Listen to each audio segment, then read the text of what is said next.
Hi, welcome back to the podcast.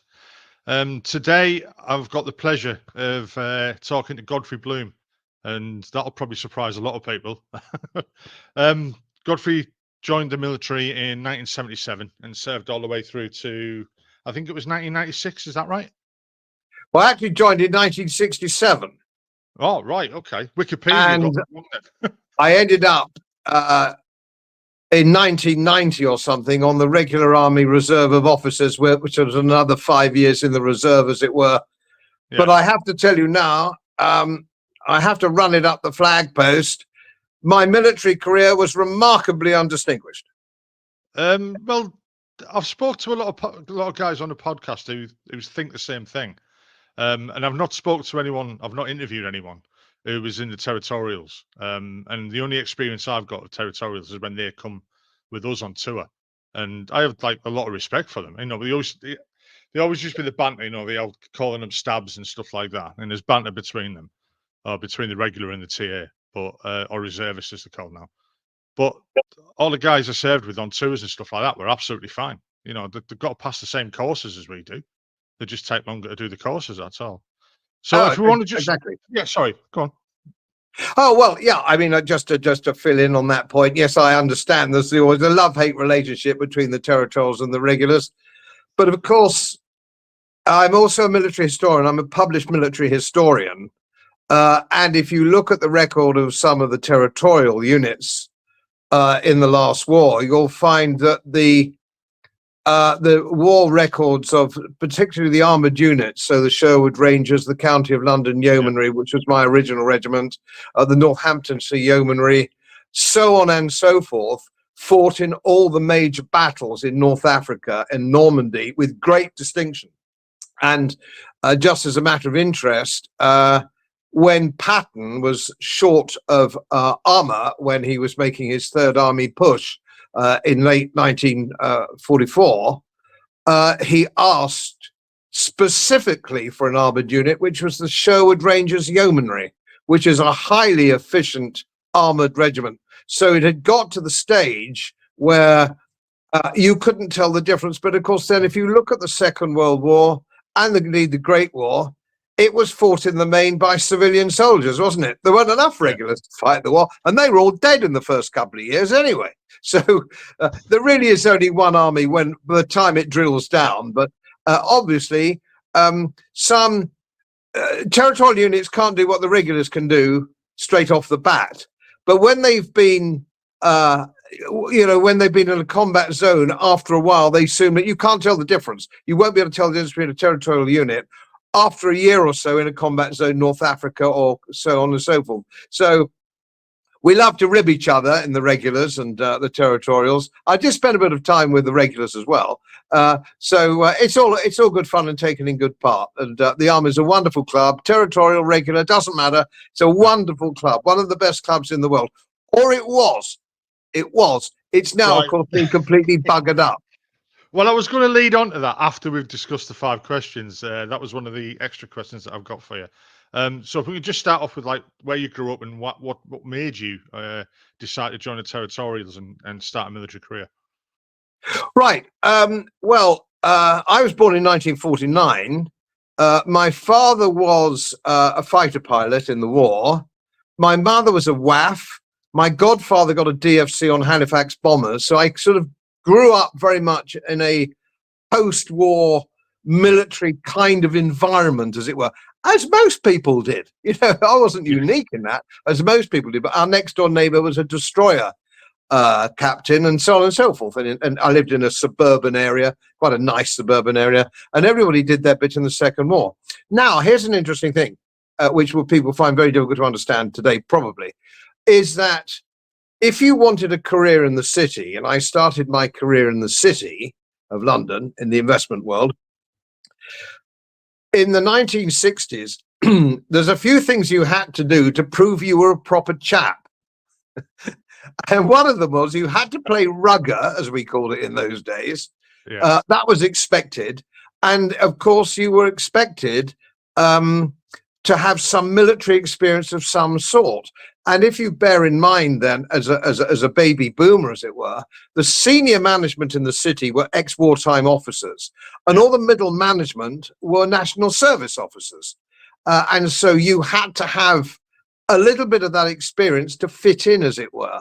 Now, that may sound a little bit snobby, but if you bear in mind that I was a part of Lloyd's of London, the brokerage of Lloyd's of London, whose motto is Uberima Fides, which is utmost good faith.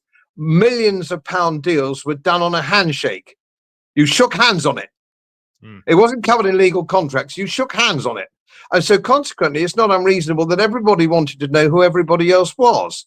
So what was your school tie? What was your regiment? You know, do they play rugger against you, etc.? Not because of a snob thing. It was because they needed to know who they were shaking hands with. And one of the demises of the City of London now is, of course, nobody knows who anybody is. So it's full of spivs. And that wasn't the case in the 50s, 60s and 70s. The one or two spivs always are. But generally speaking, you know, a handshake was your bond. So I went into the city, and my experience, obviously with territorial, almost everybody was a territorial army person in the city. You know, they're quite extraordinary. They're all territorials. Inns of Court Squadron, SAS, Artist Rifles, County of London Yeomanry, so on and so forth. So it was very natural then to have some form of military association. That's not true today. Of course, it's not true today, and we understand that. But then it was, and it certainly worked. So it was territorial army and the city, and the two things were flip sides of the same coin. I mean, there's a lot of people in the Honourable Artillery Company who work in the city. You know, that's from the experience that I've had, the guys who I've met from there. That's right. I once drove them for one weekend when I was down at Larkhill. They came down for the weekend, jumped in a Warrior. They were in a turret talking. I'm driving it, listening to discussing their bonuses. And I nearly passed out listening to the numbers they were mentioning. I piled the brakes on very quickly, and they both nearly flew out the turret. So yeah. So there's quite, you know, there is with the Honourable Artillery Company. It's still happening. You know, the guys who are mainly in that are working in the city and stuff like that. Yeah. So what made you, I mean, apart from that, did you have a choice of what tier unit you wanted to go to, and why did you pick the one you did?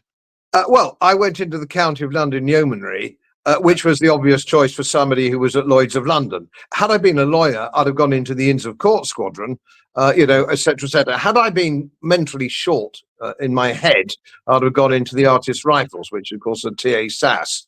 But fortunately, I'm a well-balanced individual and didn't need that.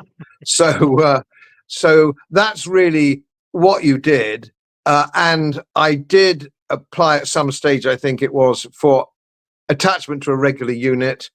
And I did some time with a regular unit, 18 months or something, which was encouraged in those by your employer. Your employer encouraged you to do that kind of thing then, because they knew they were actually getting good training. The army would train you properly, and that was good in a leadership role if you were marked for high office in the city. So everybody was scratching each other's back. So it was a natural thing. Now you have to be sent on courses to Ashridge management course and stuff like that, which I've also done.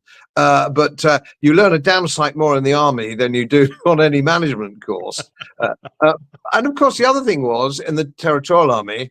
I think it's changed probably now, but you had to do 2 or 3 years as a private soldier. You didn't float in as an officer, and of course you learnt a heck of a lot if you were a private soldier as well. You know, mucking in with blokes and the men, and I was commissioned and gazetted actually into the 3rd Battalion, the Worcester Foresters, and they were miners. They were mainly miners, and so consequently. You had to bill it with them as an officer, well, not bill it with them, but serve as a private soldier with them. And you soon learnt how many beans made 5, especially with my accent, in the Nottinghamshire Mining Regiment. Talk about chalk and cheese, yeah. So how did you find going to like Sandhurst to do the commissioning course and stuff like that? Well, yes, I went to Sandhurst. What you did in those days, I don't know what goes on now, but I think you spent a year as an officer cadet with your regiment, and you did all sorts of external courses to bring you up to speed so that when you actually got to Sandhurst, you didn't make a goat of yourself. Well, of course, I got chucked out of Sandhurst in my first year. They chucked me out because, rather unfairly, I thought, as I said, I was a military historian then. I was published in the mid-1980s in the Army Review, so I consider myself to be a reasonably plausible military historian, although not a particularly plausible soldier. But so I was a military historian. Anyway, they were singing the praises of Sir Douglas Haig in the Great War, which is my specialist subject, and this, that, and the other. And I took a contrary view in the lecture halls sometimes on matters which I knew more than they lecture very often. I didn't realize the army then didn't encourage counterintuitive thinking.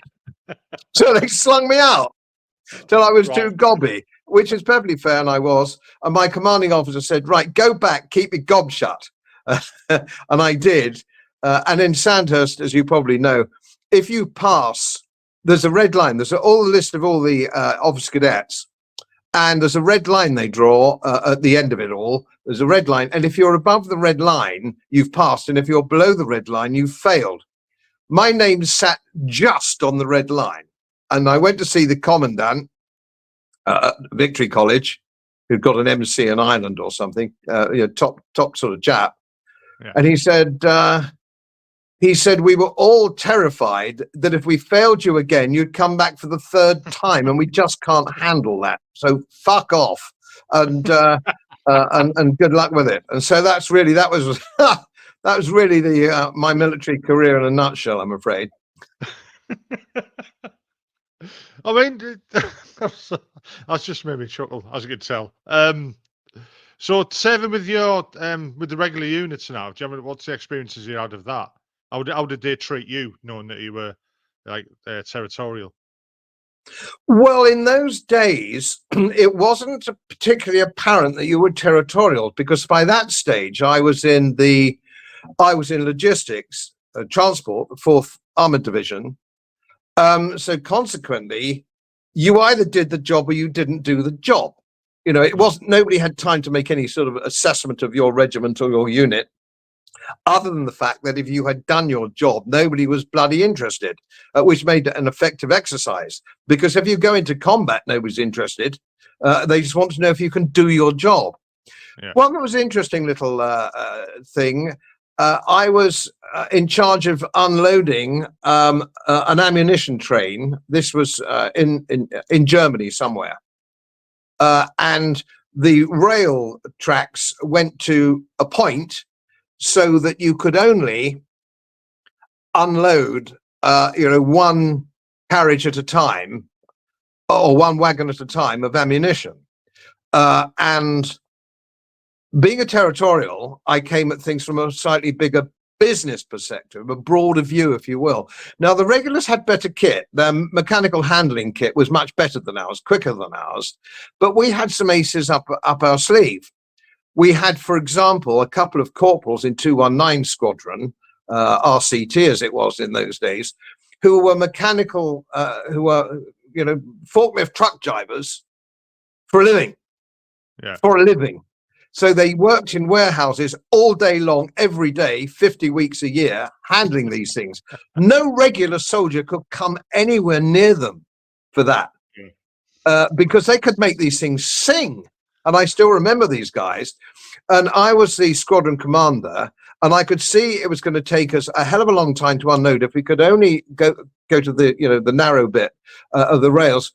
It was going to take us all night to unload this train. One carriage at a time, one wagon at a time. So I moved the train. I fixed it to move the train. So we turned the train round, which was much, much easier and quicker than trying to unload one wagon at a time in that restricted space. And when the brigadier did his inspection, he said, "You've beaten your opposite number, your regular unit," which I think was 60 RCT or something, or 20. Doesn't matter. It doesn't matter. You unloaded it in 2 hours under what they did, and that's a regular unit. This is impossible, he said, Major Bloom. This is impossible. I'm going to investigate it. He said, I'm not suggesting there's anything untoward here. It's just, it just can't be done. It couldn't be done. It can't be done. Anyway, it was age. I let him sweat on it for a bit, and anyway, he turned up about 2 hours later, and he said, "Major Bloom, you moved the train, didn't you?" I said, "Yes." And he said, he looked at me. I said, "If we were in combat and the bogeymen were coming at us from Moscow, I would have changed the train, and it would have been done quicker. So did I do the right thing, or did I do the wrong thing?" And he said, "Well, of course you did the right thing. You unloaded it in half the time." And I've always found a little bit of difference when, and I think regulars, I have a lot of friends in the regular army, I used to have, who served in the Middle East or places or whatever it happened to be, or Afghanistan. The territorial soldier he'd be older very often. He'd be older, and he'd bring something to the party. Now, we weren't better than a regular unit. We were just different in some aspects of what we did. And when you soldier together for a bit, you understand that the other man's strengths and weaknesses. And we had weaknesses in the territorial army. For example, the officer corps outside the better regiments was weak. The NCOs were very strong. So you get these guys driving trucks who drove huge trucks to Turkey and back in civilian life. They became the sergeants in territorial transport units. They were shit hot. The officer corps was slightly weaker, and I'll tell you for why. It was slightly weaker because in order to be a if you want to get to be a squadron commander or whatever it is in a territorial army unit, you have to devote more time to the army. And that means if you can devote more time to the army, it means you're not so senior by definition in your civilian job, which means you're not getting the best brains. You're not necessarily getting the best people if they can spare that amount of time. It's by definition. So your NCOs were very good. Your soldiers were pretty good because they were miners and they were used to hands-on jobs like that. Very good. Your officers sometimes were rather weaker, and I can say that now because I'm a long time gone. So what made you? I mean, that was just the end of your time in 1996. So that was the end of your career in the military. That's right. And then you decided to go into politics. Well, basically my career was in the city as an investment manager, and that was well over 35 years. So basically I am a city man, a city investment man. That's what I do. Now, I didn't go into politics until 2004, because I wanted Brexit. I wanted to leave the European Union. I'd never had anything to do with politics at all before. I wasn't interested in party politics, and I'm still not. But in order to help that fight, I decided that I would go into politics, and I was in politics for 10 years as a member of the European Parliament for Yorkshire and North Lincolnshire. And so that's what I did. But I didn't particularly want to go into politics per se, and for the simple reason that 99.9% of politicians are corrupt and stupid. And I don't care what label they carry. I don't care whether it's blue, I don't care whether it's red, yellow, whatever it is. They are a particularly poor genre of people, and I know. I was in the game for 10 years. Now, you worked in those days in the army, or you worked in the city. I was used to dealing with top draw people. And when you get into politics, you're just looking to people with an eye to the main chance. They're not very nice. None of them are very nice. They're nearly all dishonest. I mean, I find the current state of, the current state of the UK, the politics, and I've never been interested in politics, but I think everyone should be now. Slightly, keeping an eye on stuff. I think the governments have got, it's that old adage, the government before them was even worse. The government before them was even worse. I can't tell. And like I say, I'm not a political guy. I'm probably a little bit right of centre in my thinking, but, I'm more of a centralist than anything, really. I mean, I haven't got the experience. But I can't tell the difference between Labour and Conservative or Liberal anymore, to me. They're just all the same. We have, as a country, I think we've just lost complete trust in whatever government's in there. It feels as though they just don't give a shit about us anymore. They're trying to progress their own values, their own career. If you know what I mean. If you know, that might be a bit harsh in thinking that. I don't know, but it's just the way I feel, and I think a lot of people feel at the moment. I mean, Well, what's you're your quite view on right. the current state?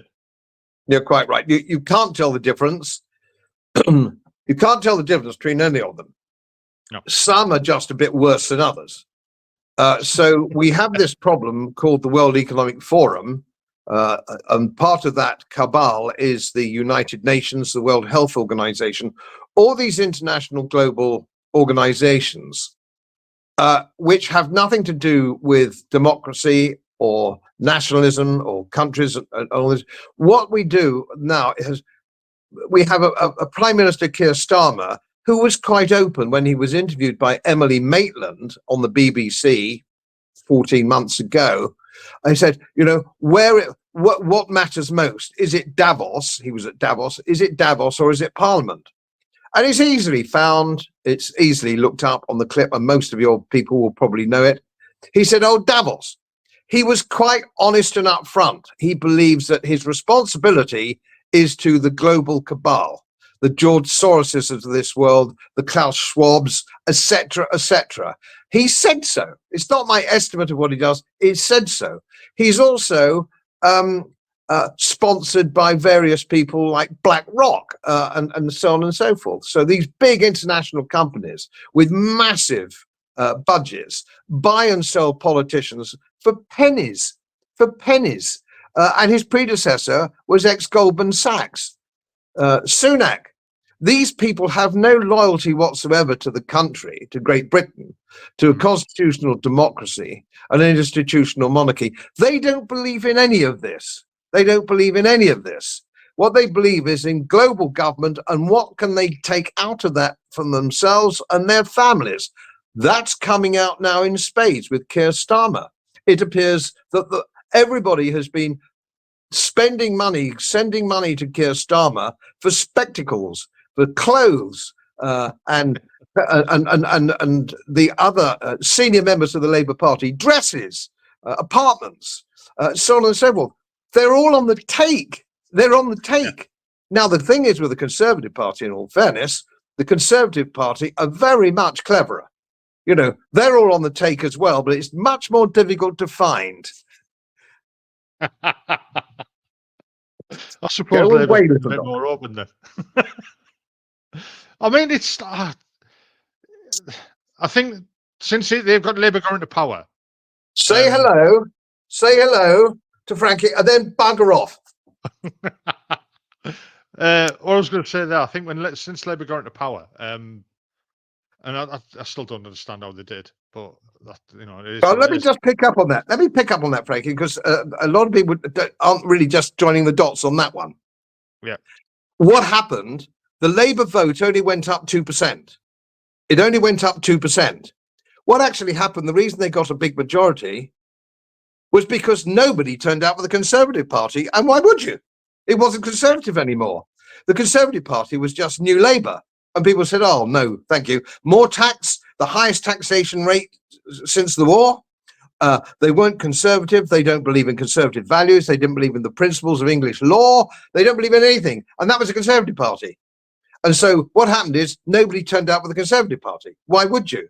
And that's how Labour got there. It wasn't like everybody suddenly thought, oh, Labour's great, let's vote Labour. It didn't happen at all. Didn't happen at all. And of course, the spin-off for that is people who vote Lib Dem, who say, oh, plague on all their houses, I'm voting Lib Dem. Now, your average member of the British electorate is also extremely stupid. So he thinks that the Lib Dems are a protest vote. The Lib Dems are slightly to the left of the Labour Party. And I know perfectly sensible people saying, I'm going to vote Lib Dem this time. And I'm going, have you read their manifesto? Are you mad? But, you know, trouble is with people in this country and North America is the same. I've done a lot of work there.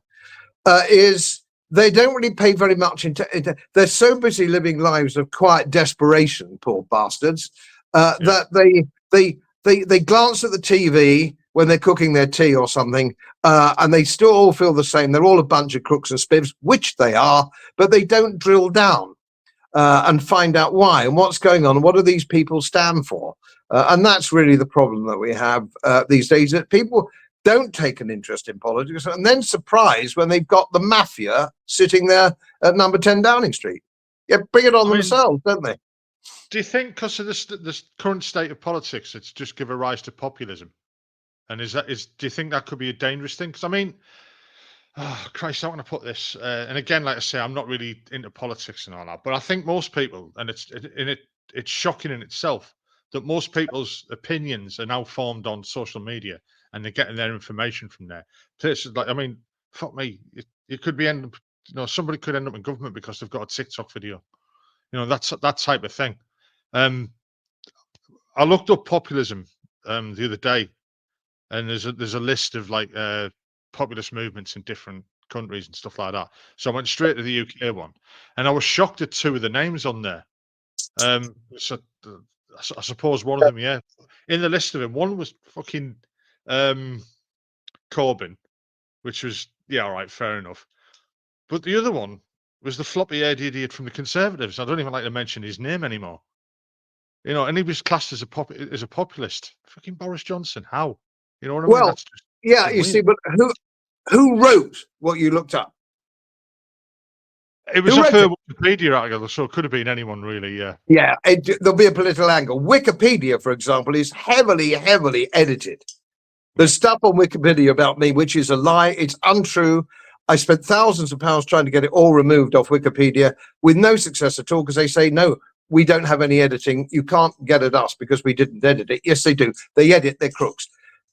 If you start from base camp, everybody in the political game is a crook, right? That is base camp.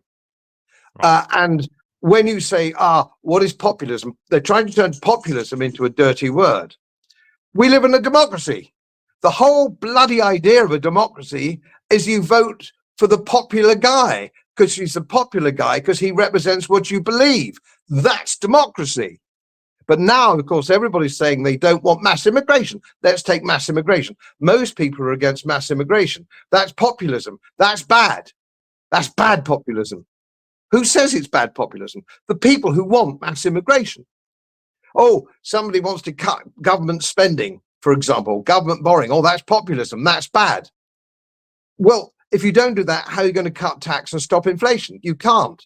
So everybody's got an angle. Everybody's a crook. And when it comes to your media, let's take your media.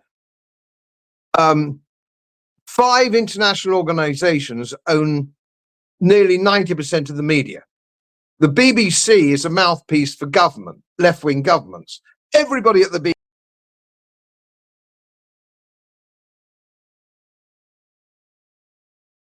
So you've always been quite outspoken about the UK military and defence and the way they threatened the state of the military in the UK.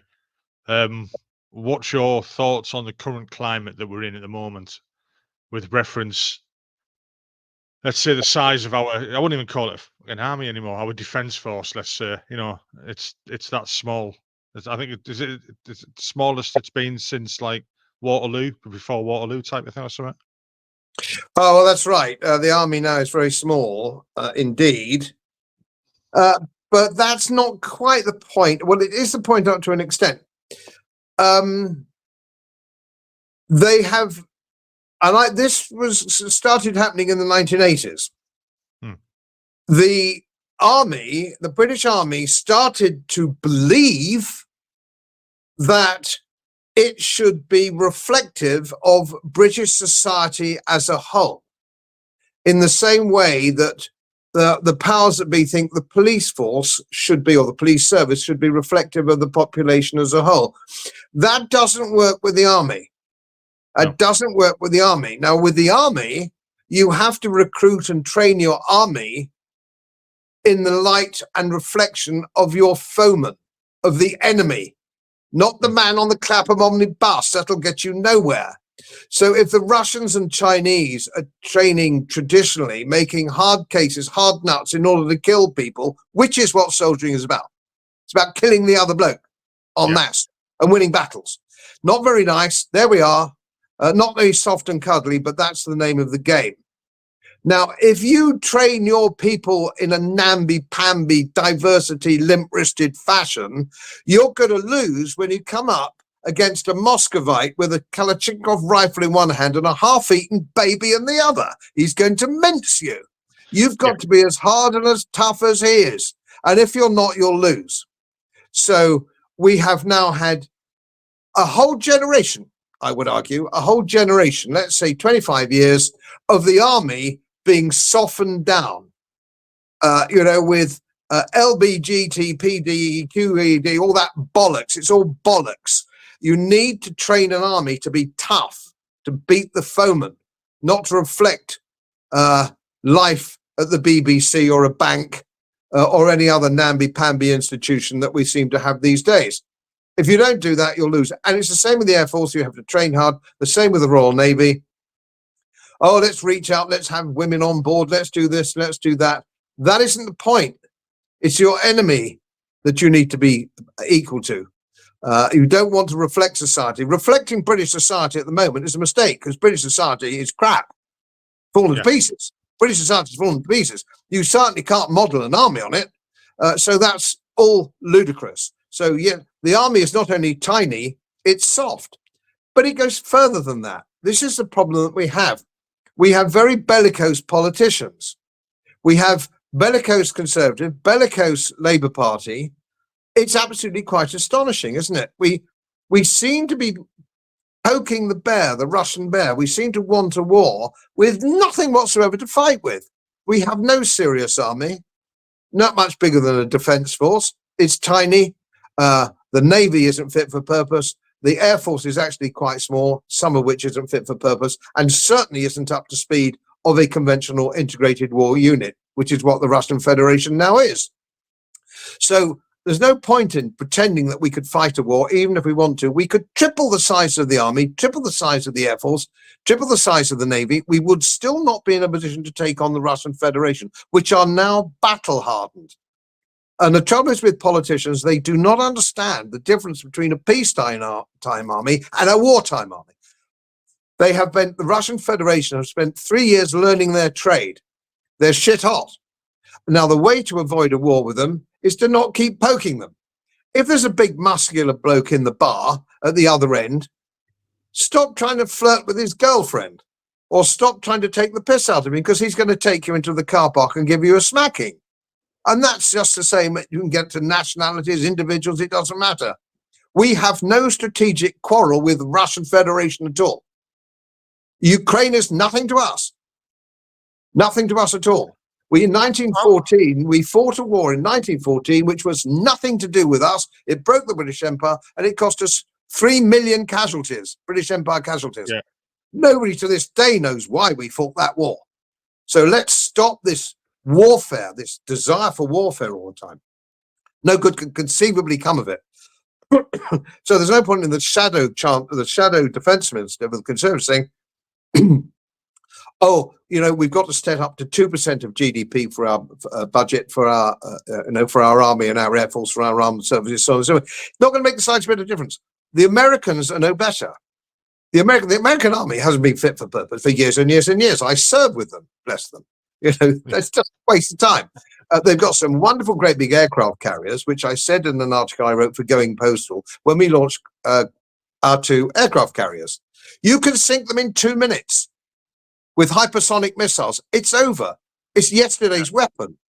They've been redundant since Okinawa. And yet we've spent billions and billions when we should have been spending them on drones and hypersonic missiles if we wanted to be up to speed. We've missed the boat. Or pages. Yeah.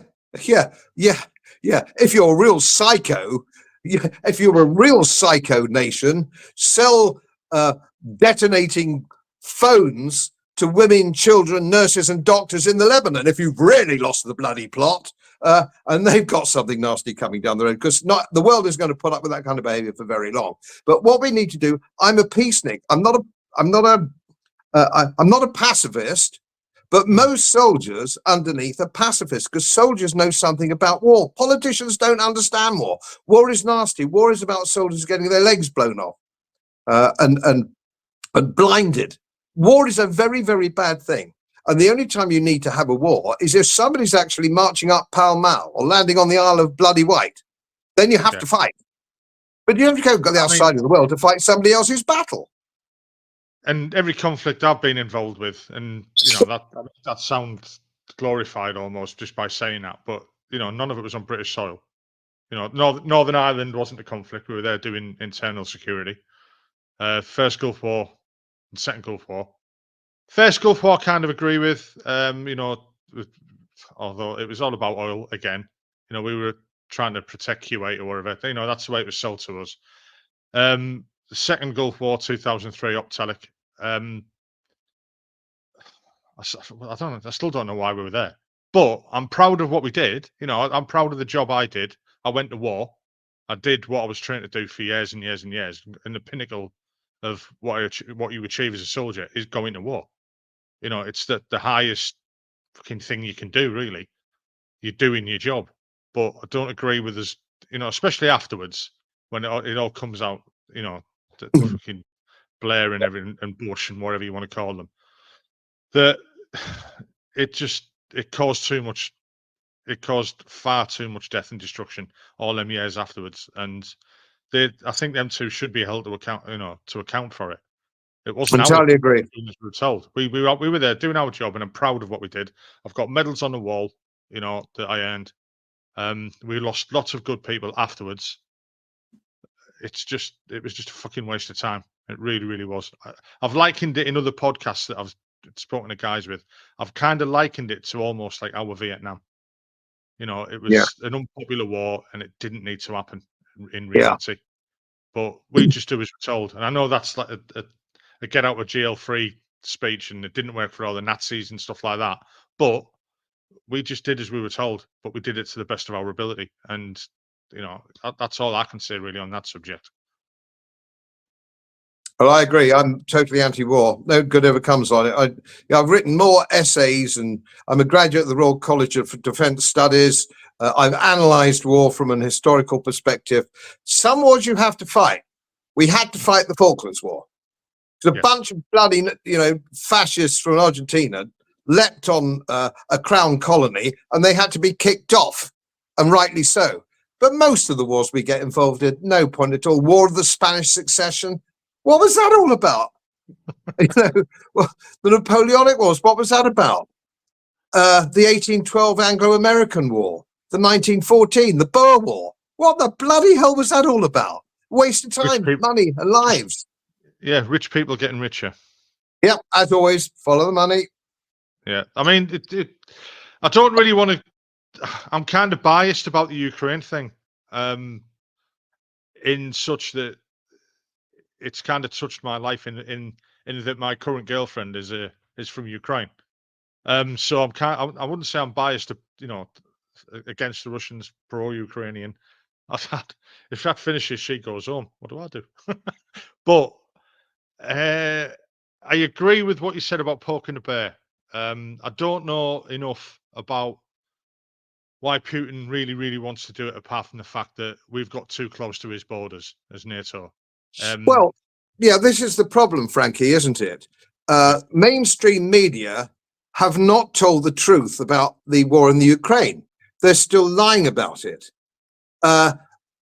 When I was in the army, NATO was a defensive organization. It was a defensive organization for Western Europe against the Soviet Union, which was an evil regime.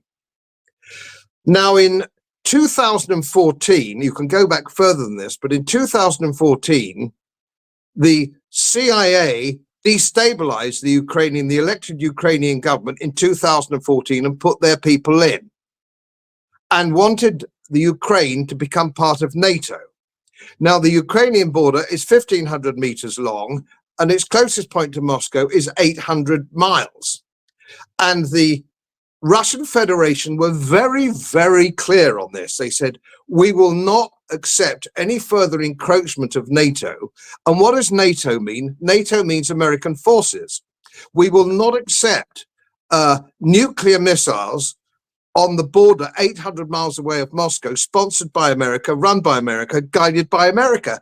America didn't put up with it in Cuba. We certainly wouldn't have put up with it if the Russians were trying to put missiles in Southern Ireland, so on and so forth.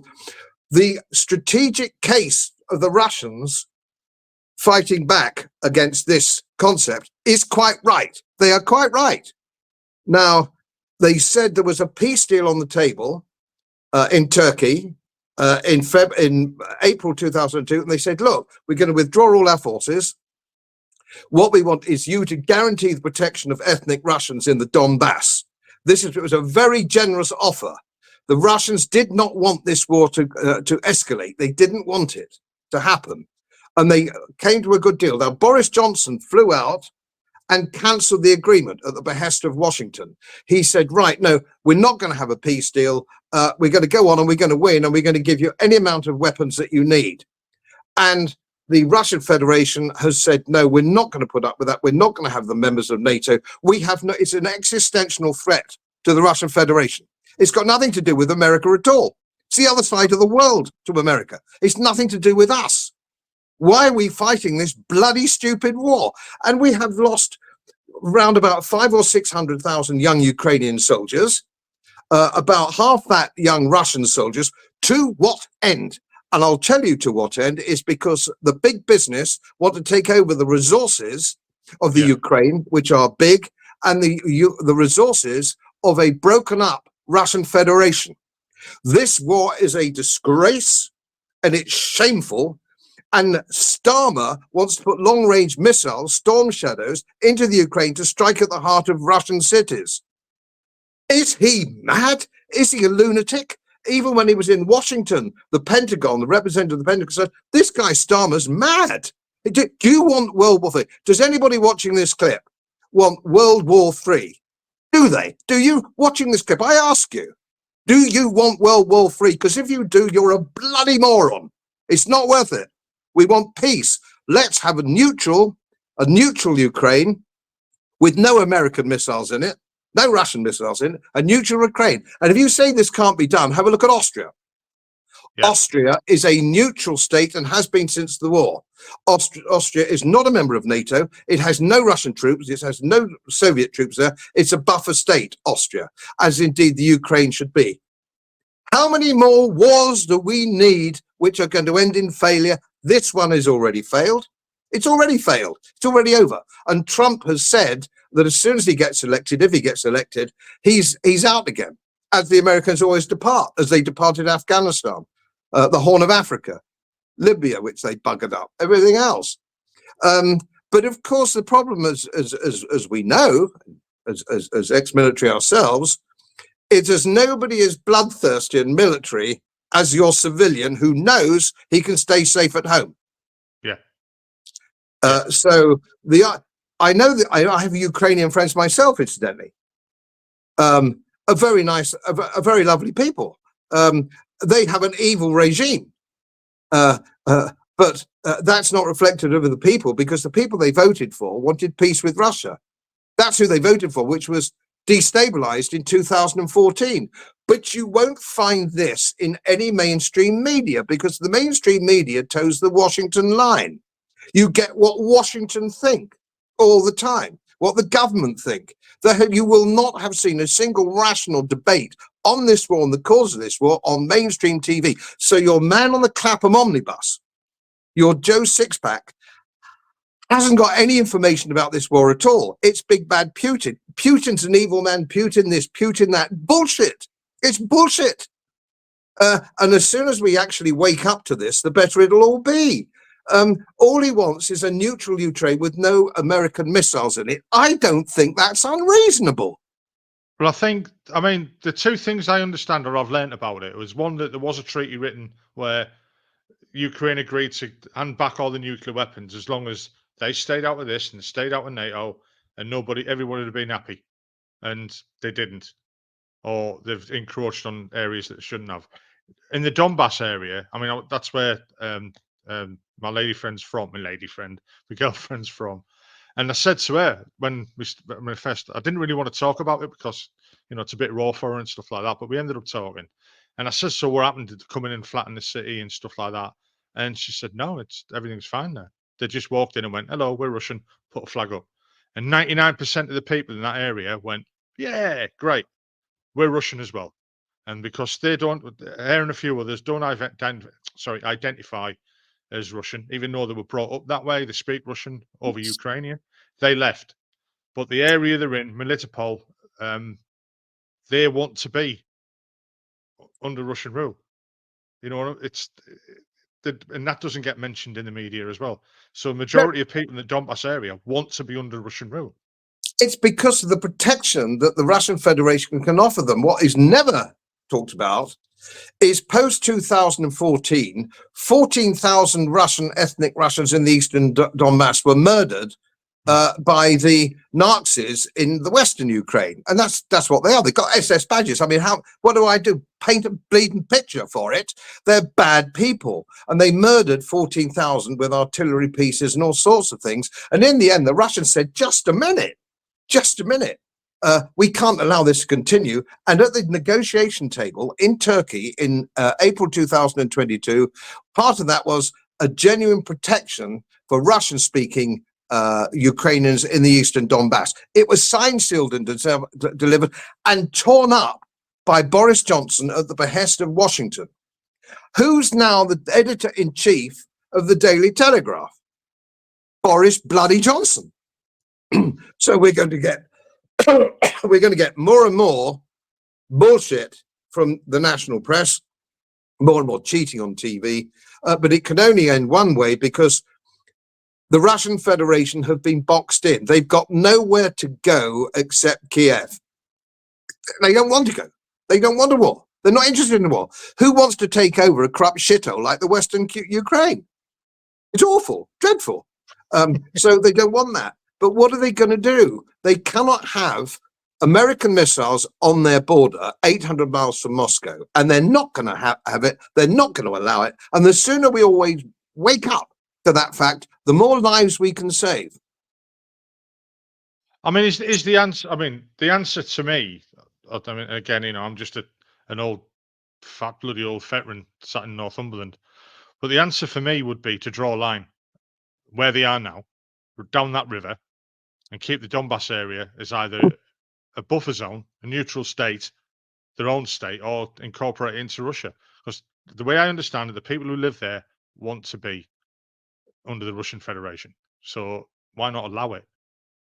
Then it stops. They don't have to. We don't have to move into the area.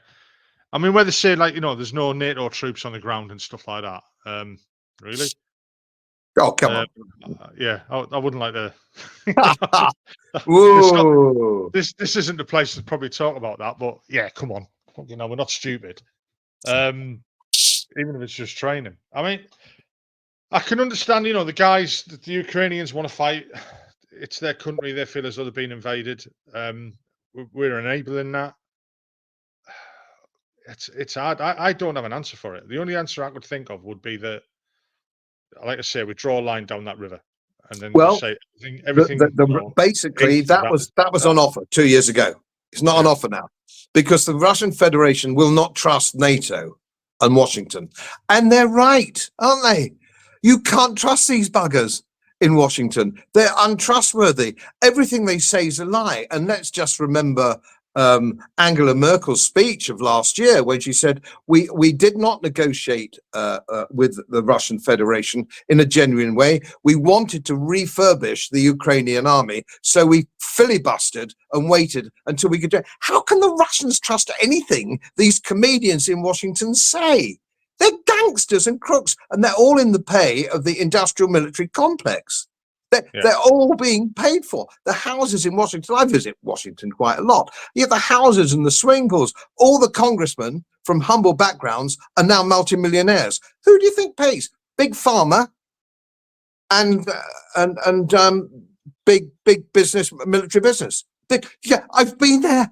I've been there any number of times. I've got friends there. I lecture there sometimes. I've lectured at the Eisenhower University, military university. I've lectured at these places. I know these people. I was at the RCDS with these people. I'm not the man at the golf club who read the Daily Express. But as soon as you mention anything like this, you're all of a sudden labelled conspiracy theory. You know, it's all bollocks. It's all, you know. My boss at work has always got a good thing. He says, you know, he always says politics. Look over there, don't look over here. Look over there, don't look at what's actually happening. And that's what's happened. You know, that's why we don't trust politicians anymore. You can't. Yeah. I mean, another question I'd ask about fear, and not on Ukraine or anything like that, but I mean, you were a member of European Parliament. Is there any point to having a European Parliament? Does it actually can it control everything? You know, and then do we lead on to have a European army? Well, let me just explain this, because I don't think many people would understand it, and why would they? The European Parliament is an observational and amending chamber. It does not create the law. The Commission creates the law, and it goes to the European Parliament in much the same way as our law passed in Parliament goes to the House of Lords. Right. It's for debate and so that, with very limited power. The House of Lords has relatively limited power. The Parliament, the European Parliament, has very limited power. It can't do anything. It can't initiate anything. So it's a veneer of democracy, so that people, when they vote at European elections, feel that they have some say in what goes on. It's a con. The whole thing's a con. And it's full of MEPs who got a big salary from leaving the job that they had before. I must have been the only single MEP who took a huge salary dive for becoming an MEP. Everybody else was getting a step up in their way of life. I took a big step down because I was a successful city man. And so I didn't do it for the money. In fact, I didn't take the salary at all.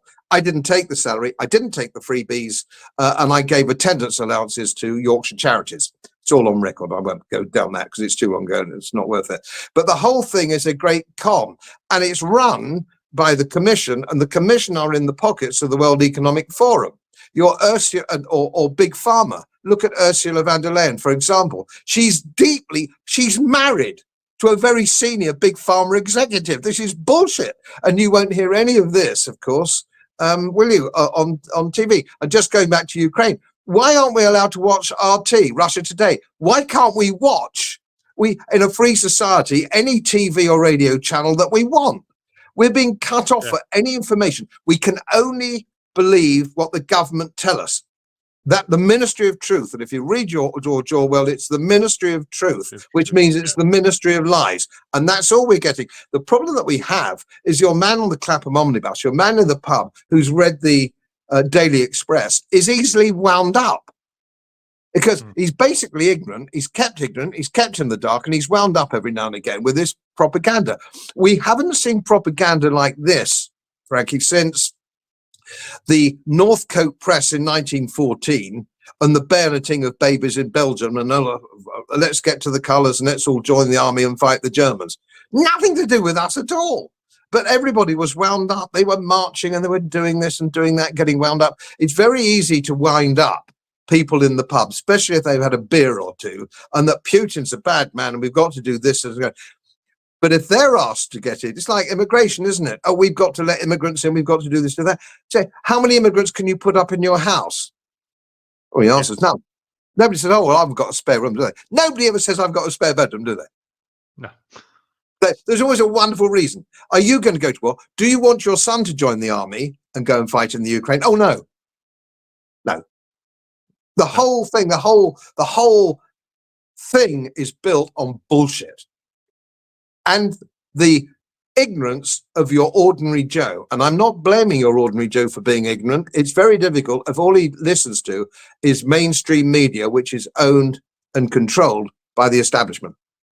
And like I say, as soon as you start looking outside of that, and you start looking at, so you go on Telegram, you read things on there, you read things online, you look at what's not the mainstream media, you are then like you're a conspiracy theorist. And you're not.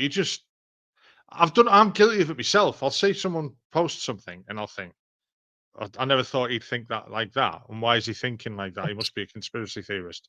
Or, I'm not talking flat earthers because they're fucking idiots. But people who are, I wouldn't say they're pro-Russian, but they're not anti-Russian. They've. I spoke to a guy called Tim Davies a few months back, and he's very much along the lines of yourself. And he put it that we can have a conversation of two sides. With a lot of people, you can't have a conversation of two sides. So they'll, like you say, they think Putin bad, Russia bad, and Russians aren't bad. They're just people. It's just another country, and it's the way like you say, it's the way the media portrays it, and we don't have any other information to simulate in our own mind to say whether it's right or wrong. So to us, it's all wrong, and I'm guilty of that. I am that grebe on the bus. Well, you'll just, know about these things, Frankie, because what you know about is the army. You know about the army, and over the years, whenever you looked at the, whether it was Iraq or wherever it was, when you looked at the TV news, you'd go, "That isn't true. That isn't true. That's wrong." Because because you're in the army. So when they say we've got this, and we've got that, and we've got a division, and you say, no, we haven't. We could probably field today 2 operational brigades at most. And we are poking a nation which has hundreds upon hundreds of brigades, all fully equipped and combat trained. But how does Keir Starmer know about this? He's never been in the army. He doesn't understand anything. He's clearly a sociopath. When you see he was interviewed by Laura Cheeseburger the other day on the BBC, if you remember, saying, what do you think people are going to think about all these freebies you get? Hundreds, scores of thousands. You get suits, you get spectacles, you get boxes in to watch football, and you've cut the old age pensioners' allowance for heating.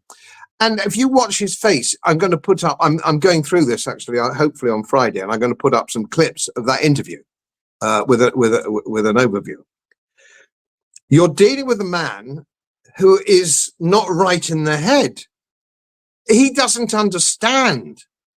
Now, if you were caught with your hand in the till, 99% of Englishmen would go, it's a fair cop. I've had my hand in the till. I'm caught red-handed. I'm on camera stuffing my pockets with shit, wouldn't you? You go, yeah, well, it's a fair cop.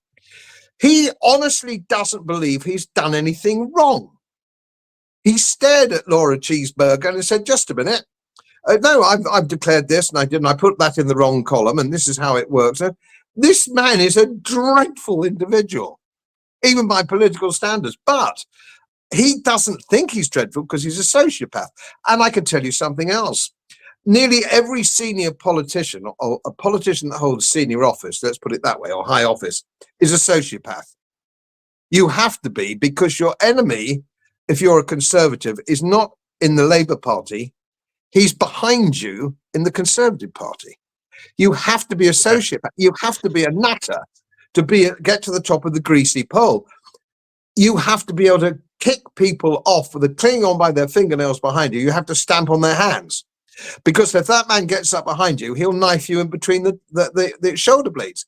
That's how you get to the top. It's not a meritocracy. It's who is the biggest sociopath or psychopath. They are all psychopaths. So what's the answer? And I know that's like a quite an innocent question, really. Well, innocent, a simple question with a difficult answer. What is the answer? How do we fix the United Kingdom? Because it is fucking broke. But how do we fix it? I can't see. Like I said earlier, I don't know enough about politics, and I don't know enough about like I don't even know how to explain it. But how do we fix it? How do we fix this country of ours? I would argue that we could, a first step, this is my own pet theory. I would make sure that nobody could stand for Parliament and sport a rosette of any kind. You would have to live in your constituency by law, or you couldn't stand. So you'd have to say, for example, here in Howden and Halton Price, or whatever, it's called now, East Yorkshire, let's call it. I would have to say, I'm Godfrey Bloom, vote for me. Here are the main things, the main 5 things I believe in. And I'd have to go around the country, go around the county to the church halls and so on, and get on the stump and say, vote for me because I believe in these things. I would make it a criminal offence to wear any yellow or brown or blue or red label because you're part of a cartel.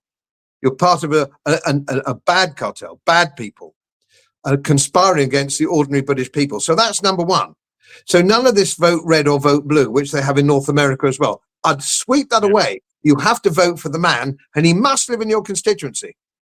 He can't suddenly turn up from Scotland or Wales or Cornwall into Yorkshire and say, vote for me. No, you have to live there. You have to have a business where you live there, and you can show that. So you've got to be that sort of individual.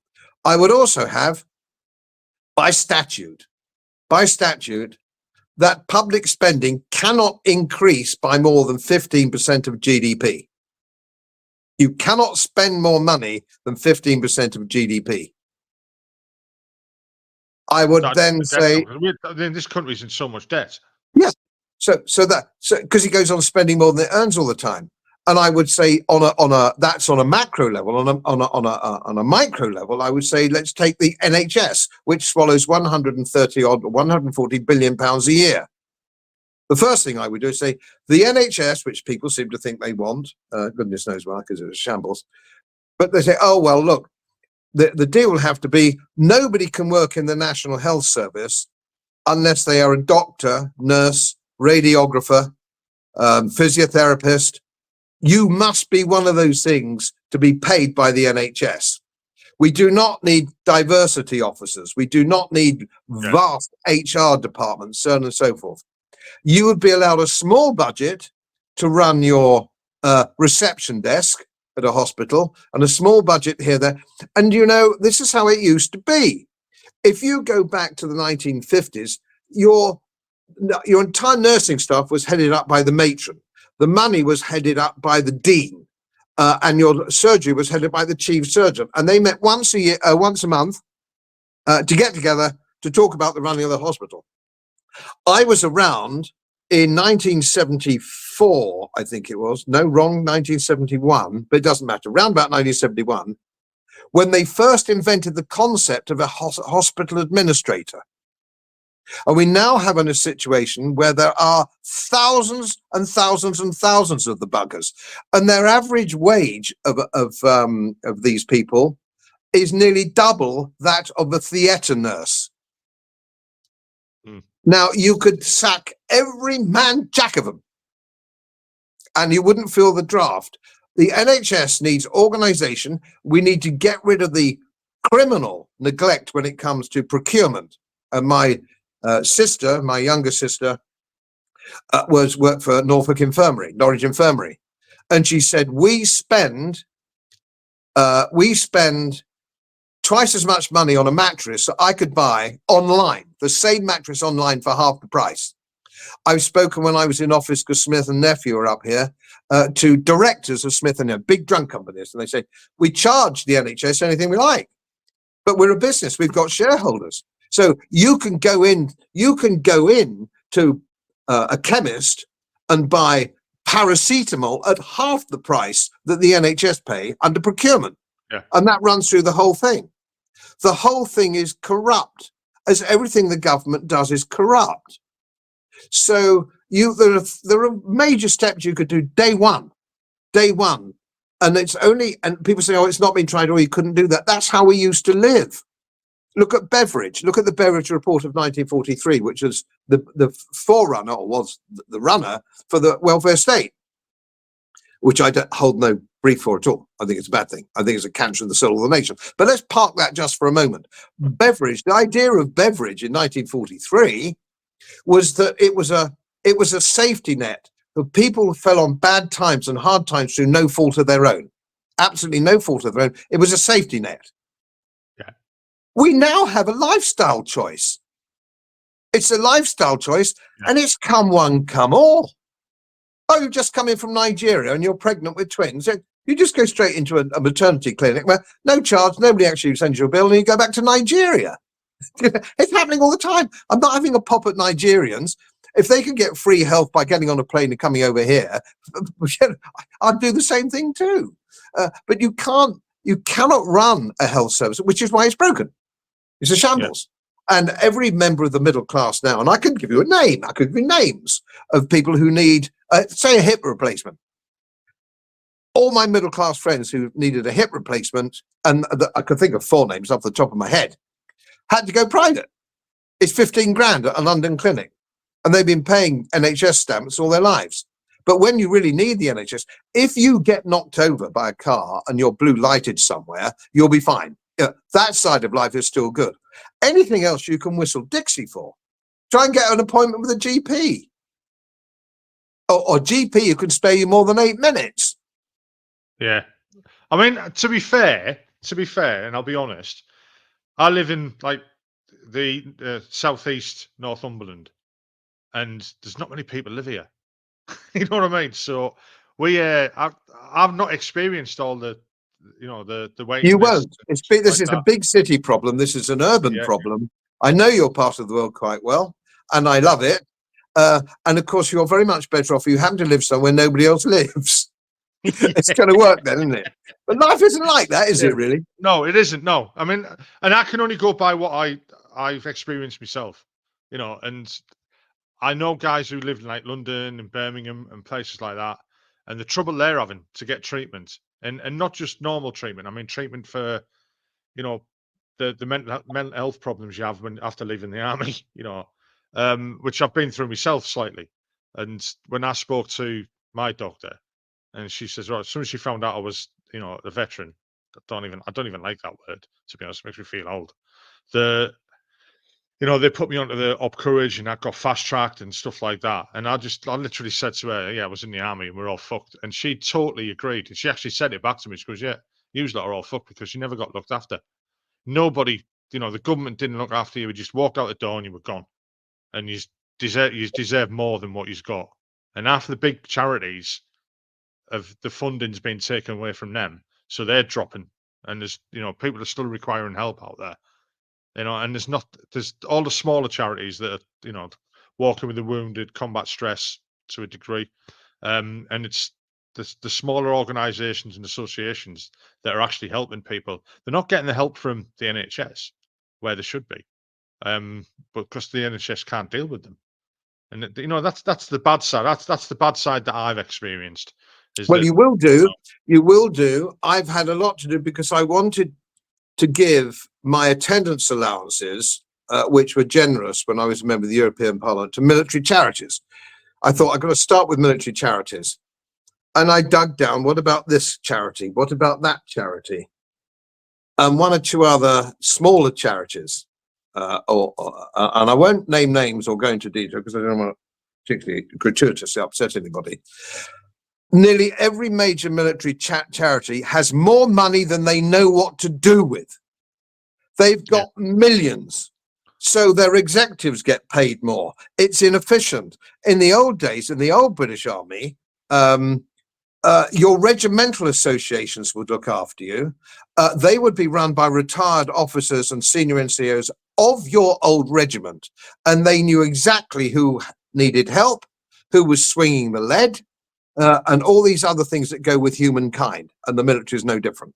So now that's gone, and other things that have gone are crown exemption, for example, which means that was when the beginning of a soldier is just another punter. You might work in a bank, you might work in a shop. You're no longer, you're just a soldier, but you have no special needs, special anything. All right, that's the problem. And that started with that. And these charities, they're all the same, big ones. I mean, the British Heart Foundation. I used to raise money for the British Heart Foundation, quite a lot of money years ago, before I got married. That's how long ago it was. And the regional directors were ex-army in the main. You could tell they had shiny shoes and British Army warms. And one ex-retired brigadier was paid on top of a brigadier's salary, somewhere in the region by the British Heart Foundation of 30,000 a year, which was a lot of money in those days. Do you know what he said to me? I call it my BMW money. I call it my BMW money. This guy was a complete arsehole. And it's the same with all these charities. Everybody's on the average. Before this is, I've got a golden rule here, which your viewers might like. If the chief executive of a charity earns more money than you do, don't give them a penny, because they obviously don't need it. Don't give them. If the chief executive earns more than you've no right to give your family's money to him. And they all earn more than you, Frankie. Yeah. They all earn more than you do. I agree with you. They earn more than me. And I'm supposed to be a reasonably high earner because I'm still in business. But they earn more than me. I don't earn as much as the chief executive of Oxfam, or Save the Children, or the Red Cross, or anywhere close. I mean, the way I've been told is that the British Legion's got millions of pounds. They have. They've now recruited at £60,000 a year, Frankie, a diversity officer. The British Legion, I haven't bought a poppy since. I'm not giving them my money to employ diversity officers. Bollocks. Why do they need a fucking diversity officer? God knows. I mean, it's like, again, going back to that guy I was talking about before, Tim Davies. He was ex-RAF. He was the chief flight instructor for Tornadoes. And he's been very vocal about the way the RAF did their diversity. And then Tim, what's his name again? Tim Davies. I think he's been on my channel. Probably. He's a lovely bloke. Yeah, we got on like a house on fire. Yeah, he's on my channel. An interview with him. You'll find it on my website. Anybody who's interested. It was a no holds barred bloody interview. I can tell you that. I can imagine. And I mean, he was quite reserved when I was talking to him. But he's also quite motivational, like yourself. You know, he motivated me that much. I did my dishes, and which had been sat there for days. What's the point of having a Ukrainian girlfriend if you're doing your own dishes? She doesn't live with me. See, I'll tell you what. I'm not going to let any of that. She'll kill us. I'm married to a Polish girl, and she does the bloody dishes. They're crazy. I must admit. She might be listening downstairs. Yeah, I must admit they've got a very different way of thinking than what we have. Right, Godfrey, I'm going to have to. Yep, that was good. That was fun. We've been on for another 45 minutes there. Yeah, we have. Honestly, thank you for coming on. I've Great pleasure. Really enjoyed it. Pity about the hiccup halfway through, but I'll deal with that. Well, bolt it together, it'll be all right. Yeah, honestly, I'm lost for words. I really am. I could sit here and go on for all day.